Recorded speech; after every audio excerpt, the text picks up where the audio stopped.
I came up with the name Fabelmans because I said we can't call it, it's not going to be little Steven Spielberg and Arnold and Lee. It has to be to give them other names. And, Spielberg in German means play mountain.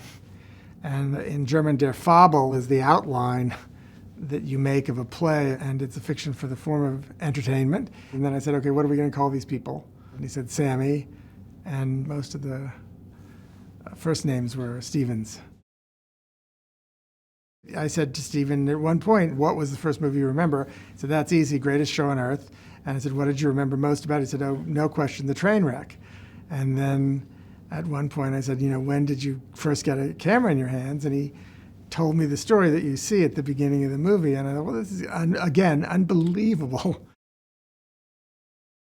I read 3 books on what Arnold Spielberg contributed to science. Steven has often told the story that when he met Bill Gates, I think Bill Gates said something like, I'm happy to meet you, but what I'd really like to do is meet your dad. Because as an engineer, Arnold Spielberg made a contribution to the idea of computers as a multi-user platform system way early on. He started with cash registers that he developed the idea through to IBM, and it really became one of the, there are all sorts of things connected to it, memory storage and so on.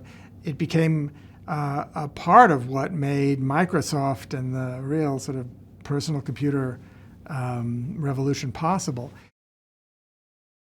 Steven was more worried about how Bernie, the man that Leah Spielberg married, would come off, because Steven loved him and grew up with him and knew him all his life. And especially he was concerned about how his mother was going to come off, that she not be seen as villainous. And I didn't worry about it, but everything Steven told me about her, these nutty things that she did, just seemed like one of the most amazing characters I'd ever come across. The camera's the way in, and it is for a long time. It gives him a sense of identity. It gives him a sense of being, and then it betrays him by showing him more than he wanted to see.